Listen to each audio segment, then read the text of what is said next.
Morning, everyone. This is Michele Hughes from Ageless and Timeless. Today, I have a very special guest. I know I always say that, but today, a guest that I've been wanting to meet on our podcast for a few months, introduced to me by another very good former podcast guest named Debbie Barber from Vitali. And so Dr. Suzanne Ferree is a functional medicine practitioner in Atlanta. However, she does do telemedicine consults, and her specialty is actually with peptides. So I'm going to let Suzanne dive into the peptide subject, but she does a lot of other things as well. And she has just written a book. I think it was just released on last week. And the book is called Counterclockwise. There it is. Mm-hmm. Suzanne, just before we get to you and talking about you, tell me why you gave the name of the book Counterclockwise. It actually was a patient who named it for me. I was explaining, he's a peptide user, and I was explaining to him about the book and what we're trying to accomplish, and that we've written the book.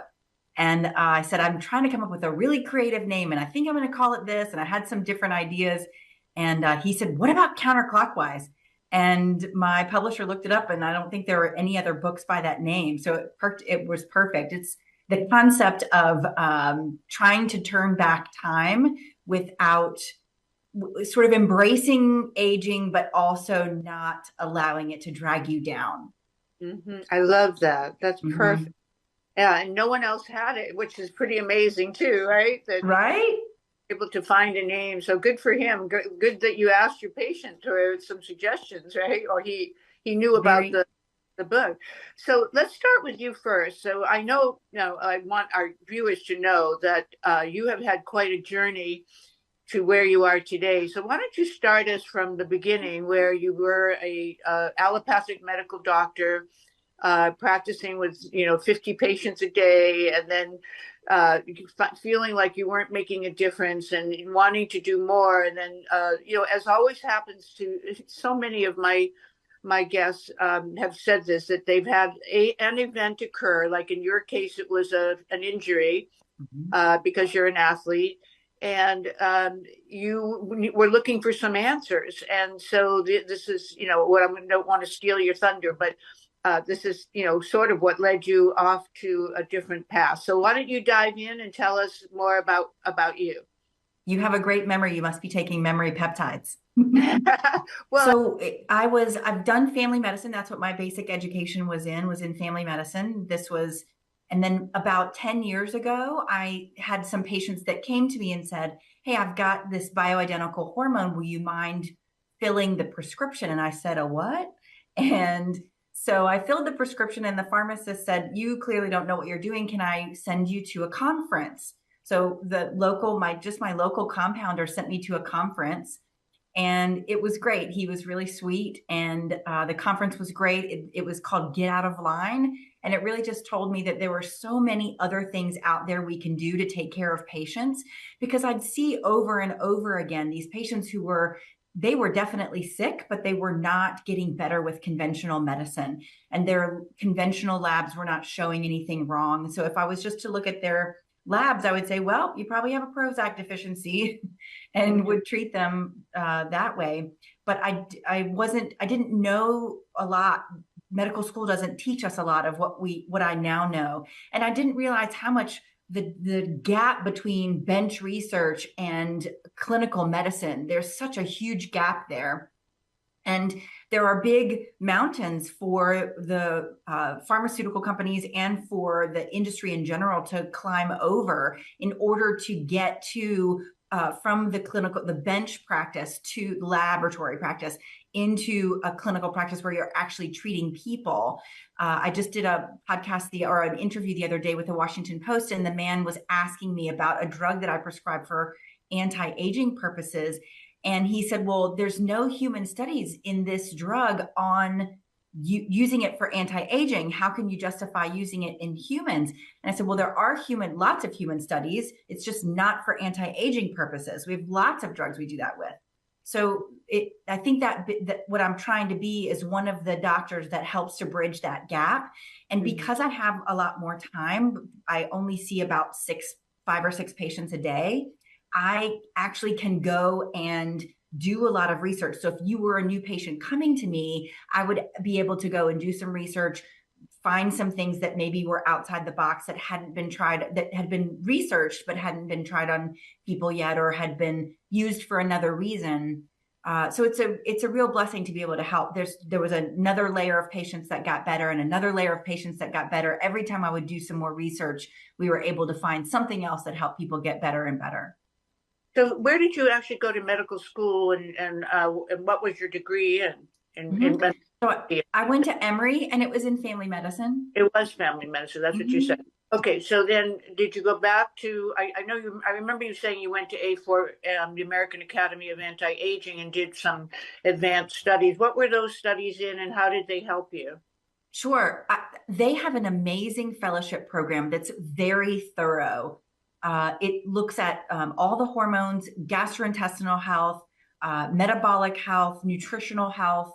It's a cardiovascular disease. It's a very thorough program. And it's sort of like a fire hose to the face, especially if you've never delved into this kind of medicine before. It really is so much information. So you spend really 24 hours over a 4-day period just tackling a topic in heavy rotation. And so you're there for 10 hours a day for 4 days straight, and you come home with all this information. So I did their basic fellowship program. And then, of course, I was still hungry for more. And I went back and did their advanced endocrinology. And then I did their peptide course. I'm in the middle of their stem cell course, their fellowship program for stem cells. There is something to be said for having the education to back up your experience and to back up your use. So even though we already are doing a lot of that in our practice, it's nice to have the official document on your wall saying I did actually complete the recommended coursework in this particular program. Suzanne, how do you know which group? Like A4M is very very renowned, but did you know which group to choose in order to get that advanced education? And how do you know that what they're teaching is the efficacious, what you call it, the efficacious result that you want? For me, it was exactly the right thing at the time because I was very allopathic at the time. And one of the things I liked about A4M was that they are very evidence-based. So all of their teachers are required to use up-to-date research to back up what they're saying. So as opposed to, I just got back from a conference this past weekend in Miami on stem cells, and most of the lecturers did not use, there were several that did, but most of them did not use references to back up what they were saying. Not that there aren't plenty of references for stem cell research or for regenerative therapy, but they did not really use a lot of that to back up what they were saying. And so I like being able to go to a patient and say, look, I have 20 articles to support why I think this would be a good choice for you. Because a lot of the things we do, there's not an FDA approval. There's not a 16 articles that say this is exactly, in this particular disease state. I just know because I practice cellular medicine, I know what it does in the cell, or I have a pretty good idea of what it does in the cell. And I know what the disease state, what the problems are in the cell, what the cell is experiencing as a result of the disease state, or what problem is causing the disease state. So I can match those two up in treating. And that's how we use the combination of things that we use, is because I know the disease state, I know the mechanism of action of the drug or the herb or the protein or whatever it is that we're using. I'm kind of curious to know, why is it, or when was it that cellular medicine became the cornerstone of good health, that people recognized in your positions that the cell is where it all begins and ends in terms of overall health? Well, as I mentioned before, I really think that the bench researchers, the ones who practice at universities in the research lab, not seeing patients, but who are using lab rats, I think they have been looking at that for a long time. And I think that we've gotten away from that with the pharmaceutical industry to some degree. And then as we get around the, that became with the insurance companies and the pharmaceutical industry, we really became a very disease focused Right. healthcare system. And I think even as functional medicine practitioners were coming out, they were still very disease focused in Yep. their, they may have used alternative therapies to treat, but it was still very disease focused, as opposed to let's just get the cell to do what it needs to do, and then Right. the disease state's going to go away. So Right. your body has this beautiful innate ability to heal itself if we Yeah. give it what it needs. Just put a little tweak here and a little tweak there, and now the cell's actually able to do what it needs to do. And it has all of the capability to heal itself if we can turn back on some of those genes, and we can just start a cascade of action. We often will get the cell to heal itself. Today's podcast is brought to you by International Anti-Aging Systems and Profound Health. The founder, Phil Mickens, has been a guest on Ageless and Timeless, and those who know him personally, as I am so fortunate to do, can attest to his knowledge, experience, authenticity, and his passion to help make the world a better place, with a commitment to work profoundly to improve our health. I personally have used the peptide bioregulators, some of his hormones, and his skincare products, and I can attest to their efficacy. If you want those unique and value-added evidence-based health products, then IAS and Profound Health are your number one resource. We're going to flash on the screen the different websites that you can use in order to order their products.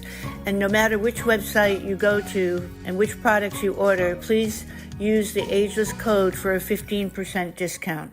And also, you want to let patients know that chasing symptoms is, the typical way that, an allopathic medical doctor or a drug advocate, pharmaceutical drug advocate, would say is the way to go. But that actually, you're chasing the symptom, you're not solving the problem. So, yeah, you might have, let's say, chronic depression. So you can give them, a drug like Prozac or whatever, but yet you're not getting at the root cause of what is causing the depression in the first place. So how do you get around that in your practice? I'm sure you have many, many moments when you have to defend yourself for how you go about doing what you do. Yes. So, sometimes something as simple as that, I can say sometimes we will use things like Prozac as a temporary measure to get you through the next phase. But most of the time, I can get patients better fairly quickly with just decreasing their inflammation, with working on how their intestinal health is, with changing their diet, with improving that mucus layer on the lining of the intestine, with restoring their tight junctions. All of those things, if we can get those things working again, often I don't have to do a lot of intervention, and they work pretty quickly. Patients recover. Your body wants to be well. So it's a matter of fixing it. Most of the patients, thankfully, who come to me come kind of knowing what we do. They know we do hormones. They know we do peptides. They know we do, all the things that we do, ozone and EBU and all the things. And so they come with an expectation of that sort of, I'm not having a conversation with someone and saying, hey, we really need to consider doing bioidentical hormones on blah, blah, blah, because most of them already know that's what we do. Do you have a kind of a list of requirements that you put out to before you'll accept a patient? Are there any prerequisites? I think the biggest thing is and this is just one of the things I teach my nurse practitioners and the residents that come through our program, is that the patient needs to be engaged as much or more than you are. And so if they are not willing to participate in what you're doing, they're not the right fit for us. And that's fine. And they may not be in a position right now where that's what they want to do.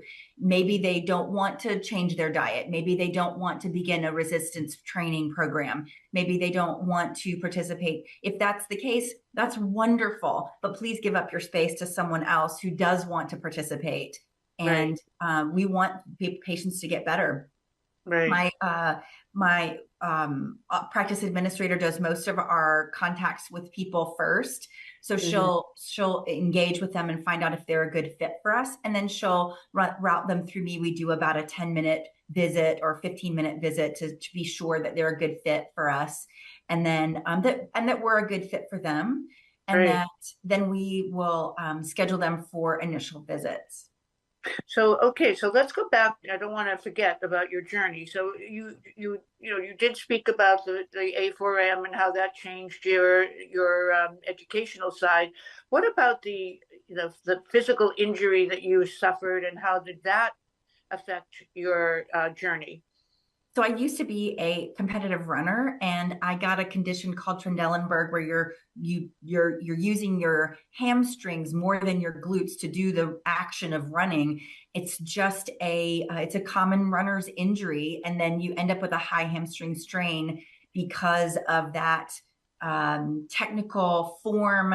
I didn't have a trainer at the time, and was not. I was doing that on my own, and I've learned that lesson now, and I did not have someone to help guide me through form. And you think running is just running, you don't have to worry about what you do, but when you're running the distances or when you're running competitively, you really need to have someone who's helping you with that and giving you training and stretching exercises before, and how do you cross train for other things.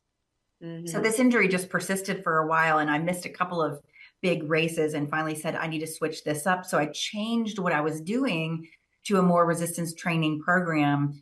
And then looking for what could I find, I went to one of the conferences, and they had they had a breakout session that was about mechanogrowth factor, which is an IGF derivative that the body makes in response to injury.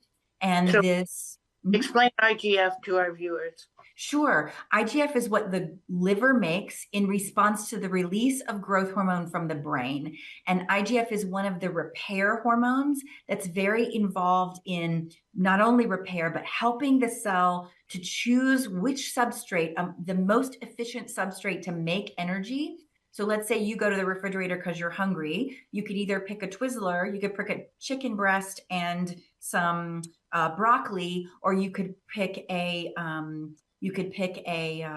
what's a good fat, a hummus or some other good fat, like an avocado.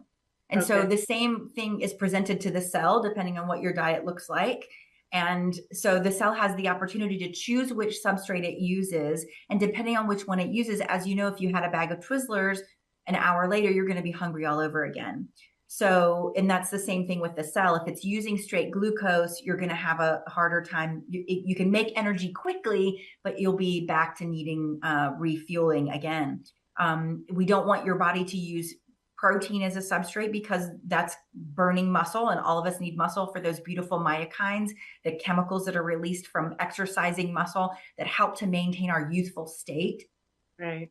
And so the most efficient substrate for a cell to use is actually fat. So I love that concept about the cell. And that's one of the things that IGF-1 does, is helps the cell to be able to choose that. It's way more efficient in its use of fat to make energy. And that just allows the cell, and we're talking about every cell in the body, to allow the cell to do its job, the heart muscle, the liver, the kidneys, the skeletal muscle, etc. So Yeah. very efficient.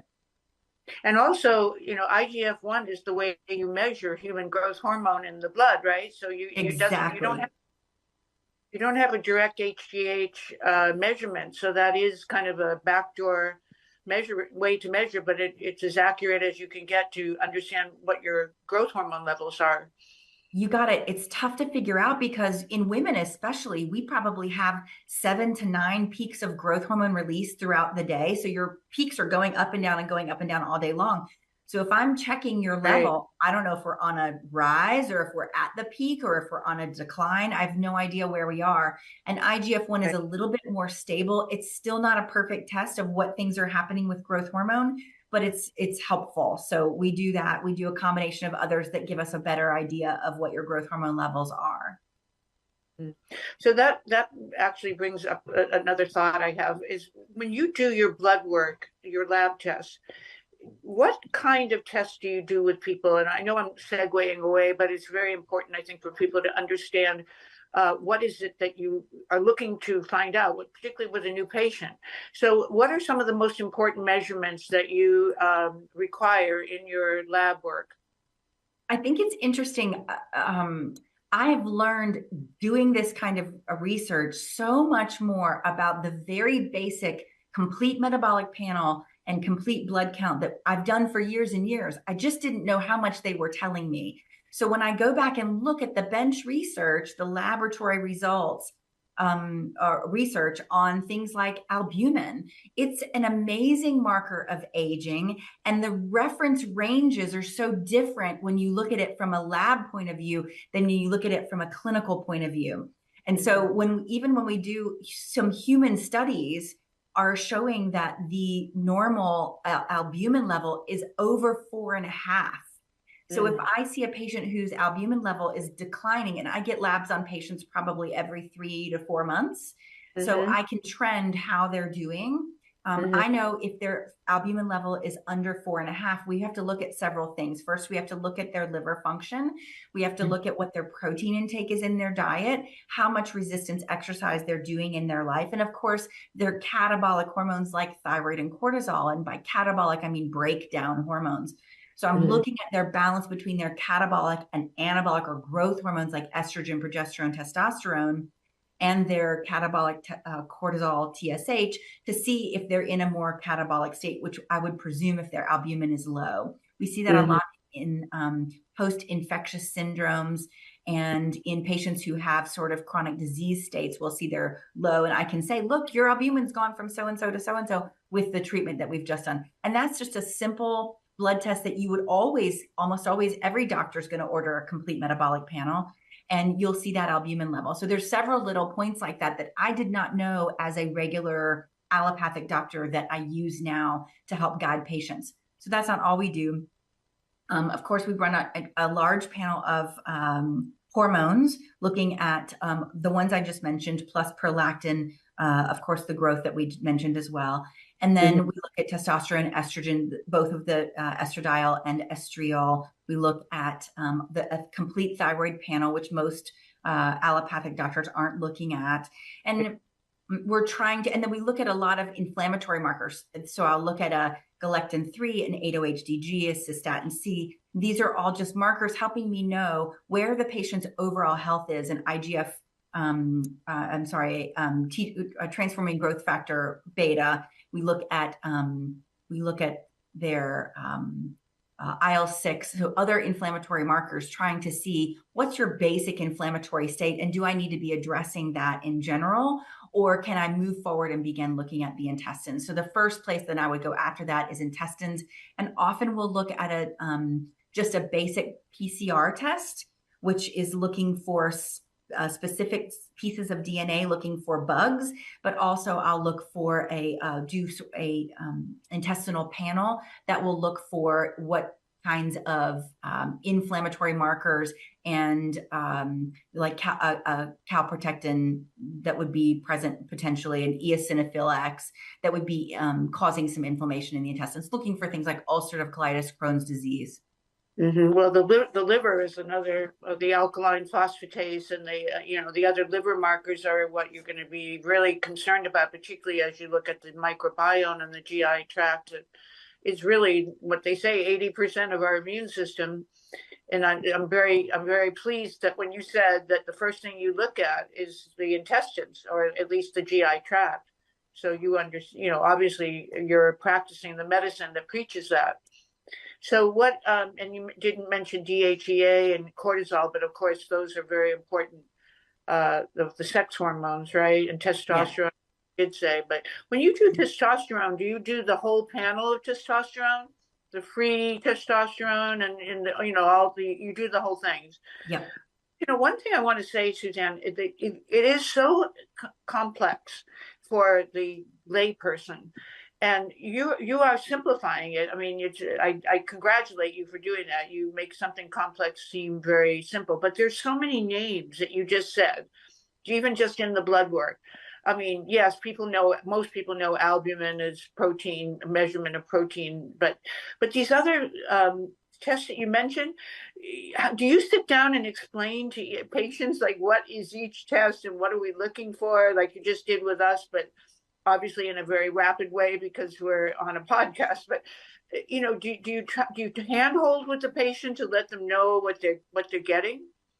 So we have the system we've worked out is I usually will see the patient and do a very thorough history and exam, and then we'll draw their blood ideally on that first day. And then I see them back 10 days later. Maybe we'll do some small interventions between them that might make some good impact just so they don't feel like they're being abandoned.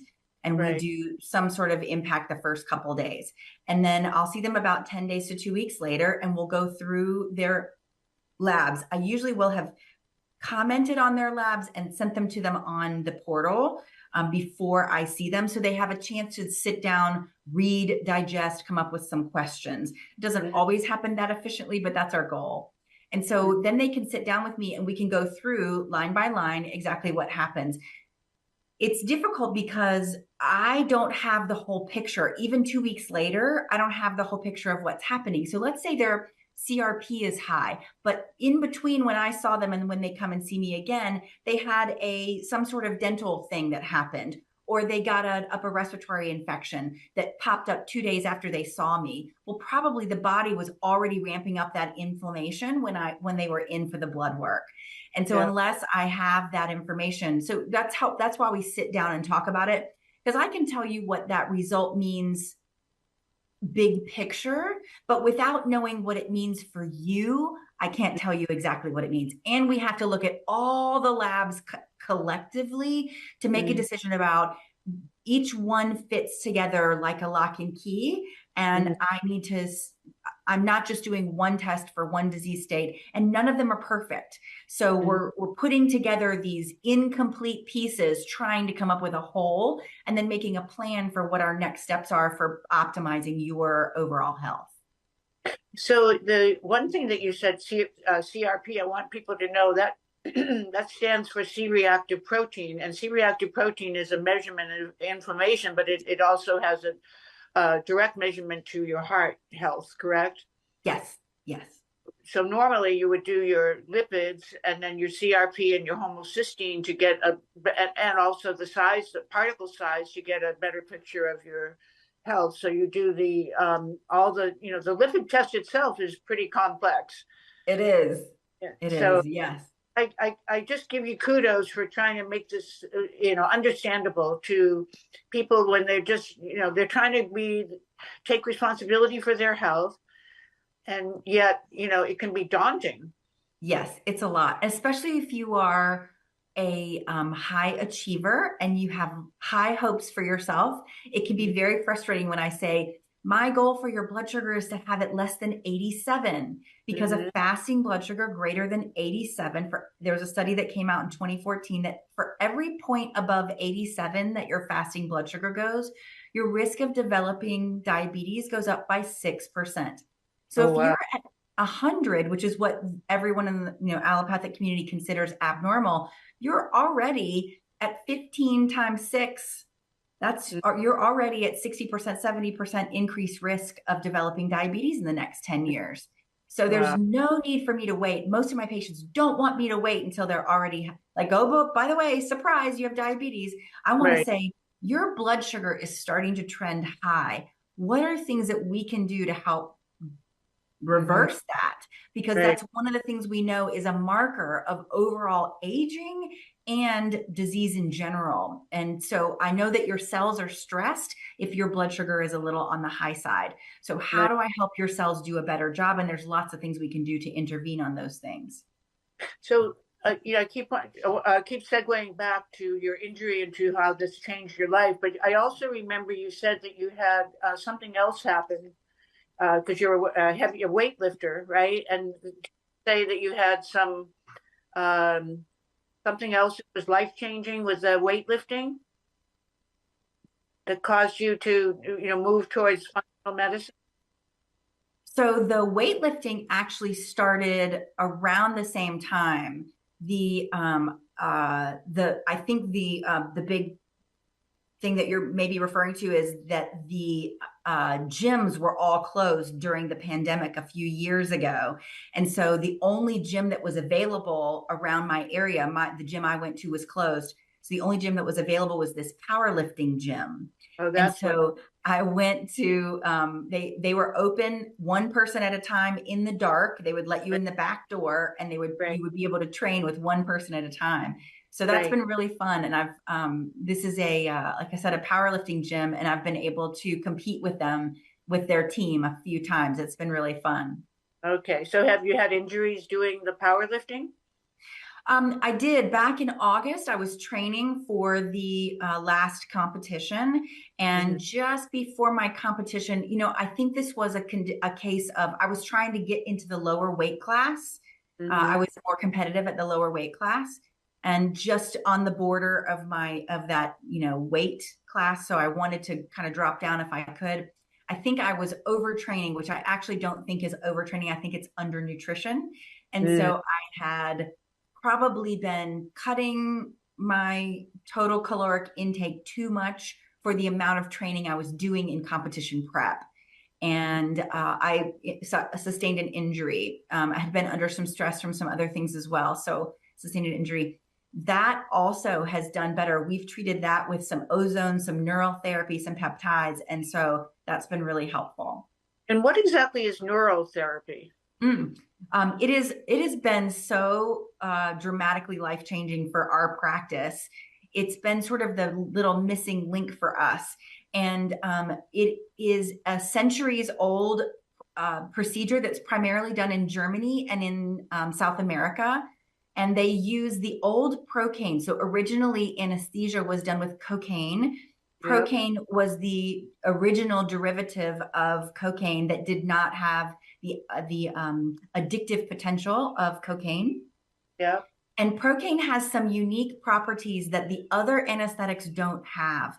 Number one, its metabolite is PABA, which has some unique ways that it works in the cell Yep. to reestablish the membrane potential of the cell. It's a fascinating molecule how it works. So cells that are under stress will have a change in their energetic ability to function. So their sodium potassium channels will drop, and the area will lose blood supply because of that change in polar charge. So Hmm. then we can go in with something like procaine, and we can reestablish that polar charge. So now the cell walls work better. We can get nutrients into the cell. We can get toxins out of the cell. We can get fuel sources into the cell that the cell needs to do its job. And now the cell begins to work better. Often it requires several treatments, 2 or 3, usually, for it to be effective, depending on the situation. And where we've seen a lot of benefit is in stress, PTSD, anxiety. We do what we call a therapeutic stellate infiltration. And it's been dramatically beneficial for several of our patients in reversing and supporting their recovery from all kinds of illnesses and injuries. So, and then how do you combine that with the ozone? So you can either use it at the same time, or you can use it, you can do separately because it's available IV.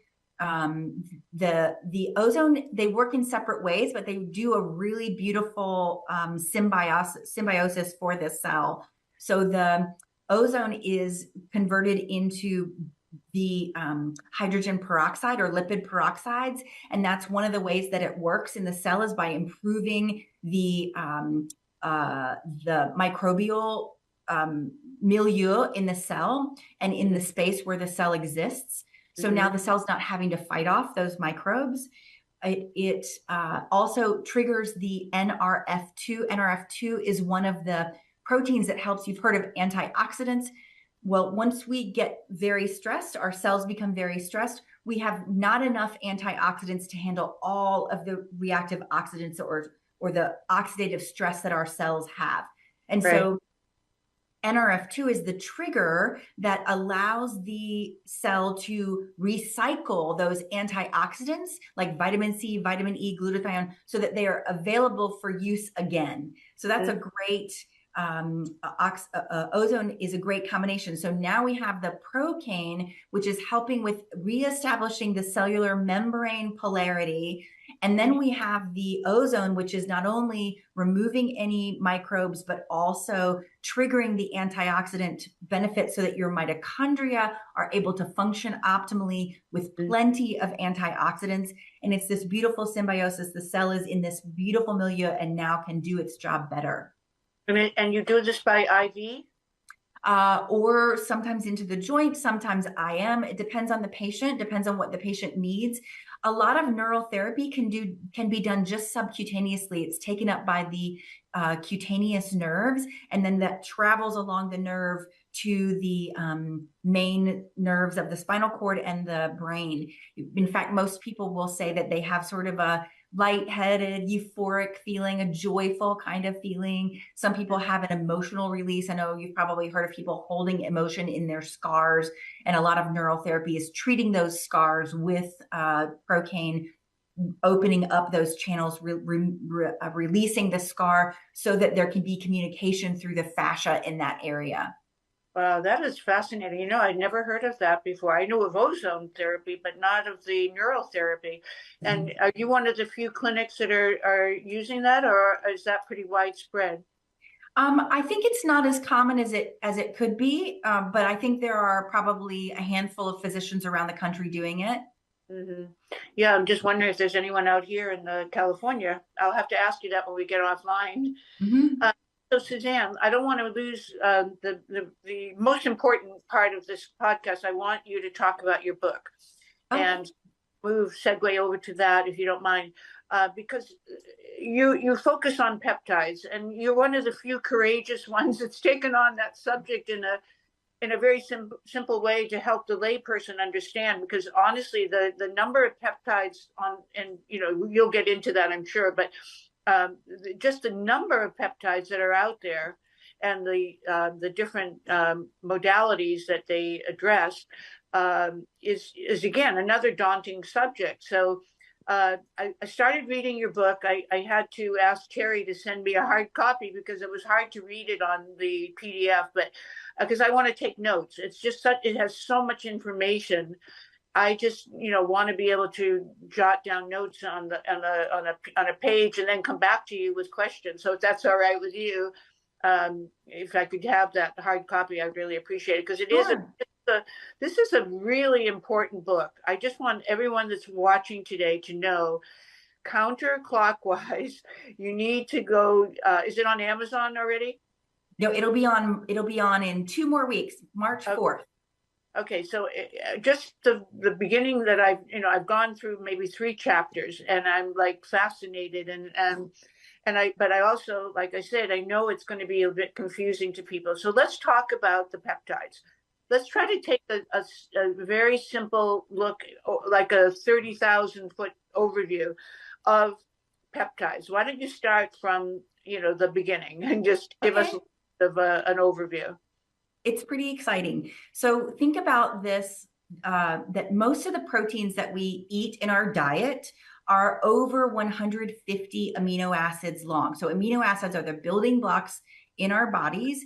They create protein. And so if a chain of them was put together, sort of like a string of pearls, depending on which sequence they're put together and how long the chain is, it will do a different thing, and it will bind to a different receptor inside your cell. So peptides are not just drugs that we give people. These are actually things that your body makes. So there are hundreds of thousands that we don't even know about yet. This science is still evolving. It's very exciting. But since the 1920s, we've known about peptides like insulin, like secretin, which was the first one that was discovered.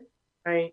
And if you all remember Pavlov's dog, that laboratory researcher was actually doing research in finding peptides in dog intestine.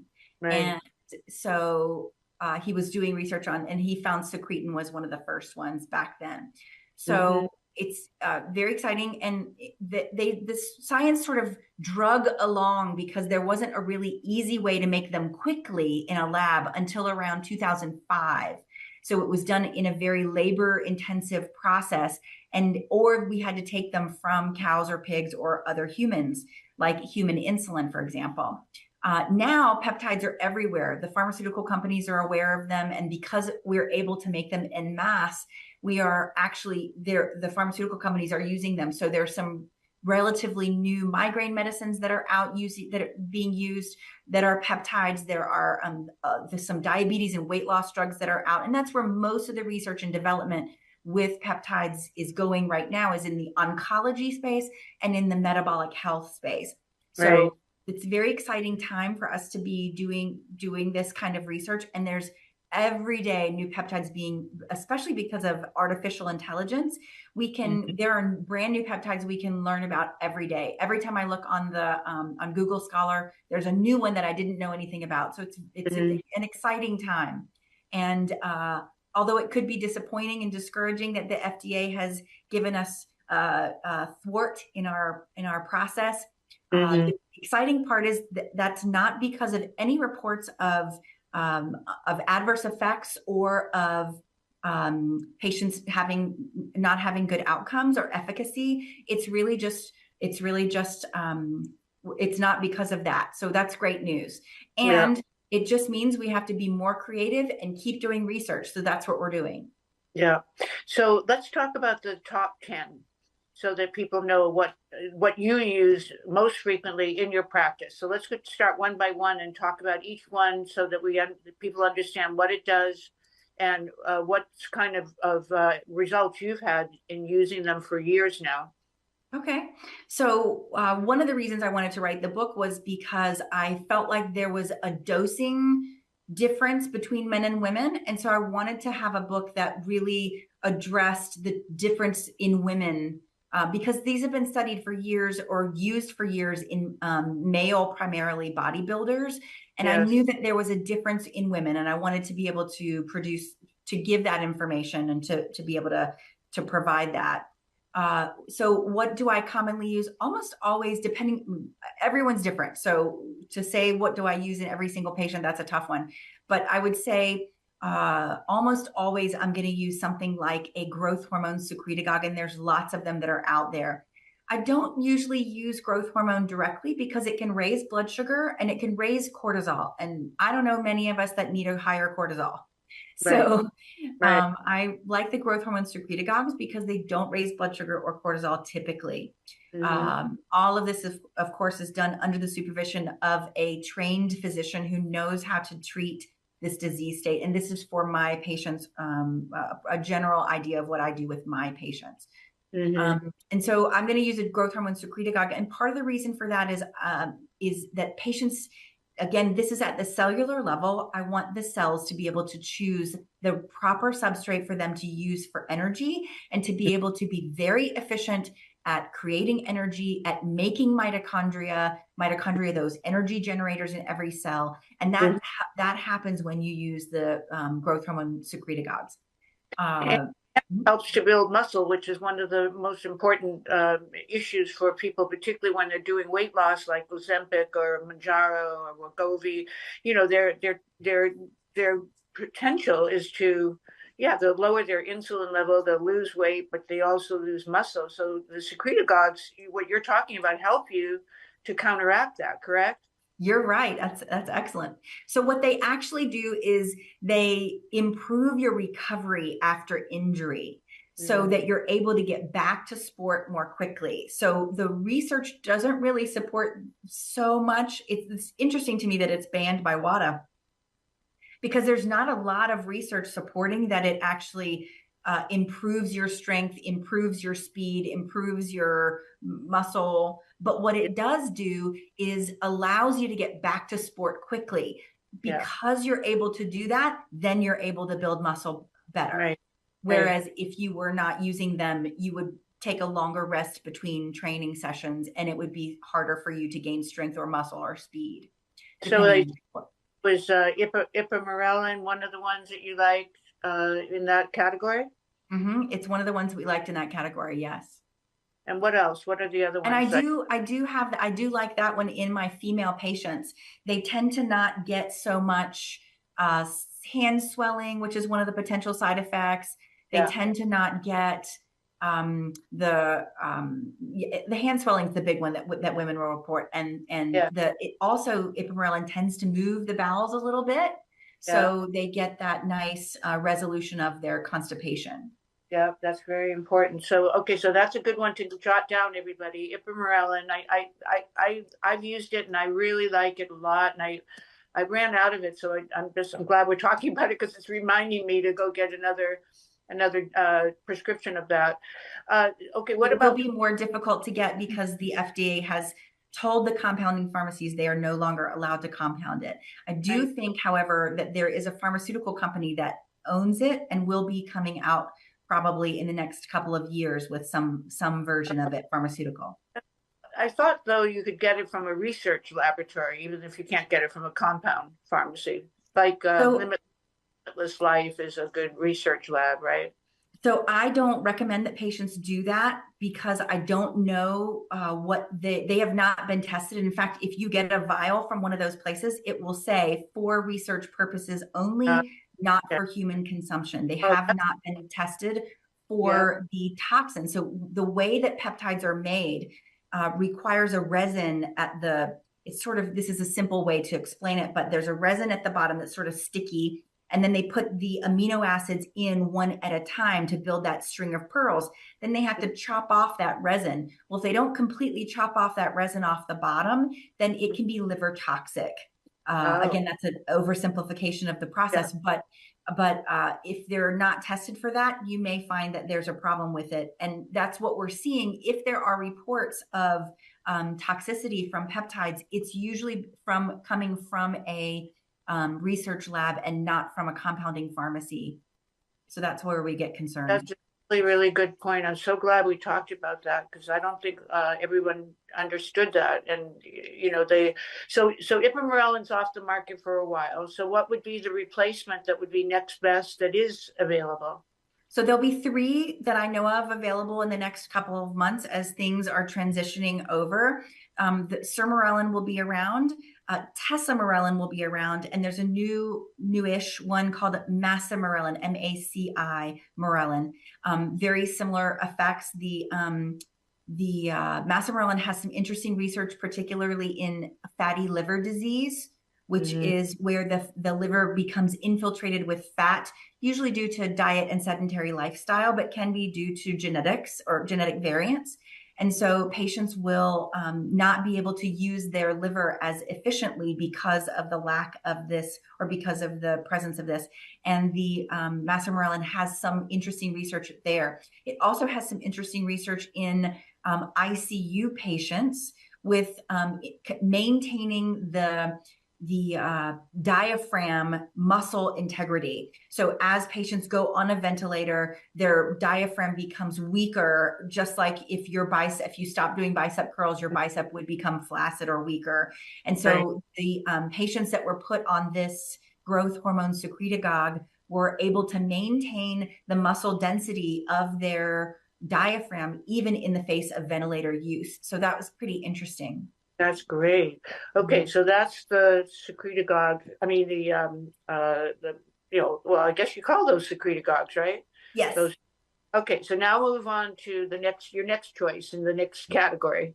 So it depends on the patient, and almost always if there's any sort of inflammatory state. So if we're talking about a very healthy patient who is trying to work on their aging processes. And we know that aging is related to cellular health in general, mitochondrial health, et cetera.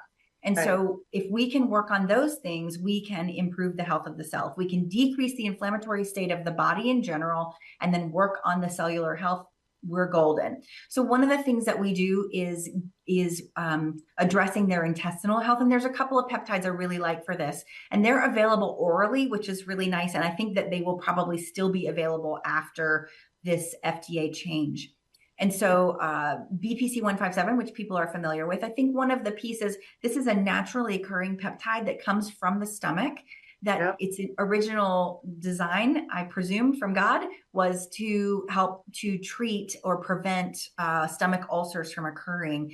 But the interesting research is in things like tendonitis, in joint arthropathy, in other pain syndromes, that it can be very helpful in healing wounds, etc. Most of that research is done in animals, but there is an interesting study done by Dr. Lee in intra-articular injections in the knee, and the benefits of that are something like 80% in patients who were treated with intra-articular knee injections in his lab. Yeah. Again, just one human study, but very compelling evidence. I think it's important for people to know too that oral BPC 157 is better targeted for the intestines, as you said, and that the injectable is better targeted at the area of the wound.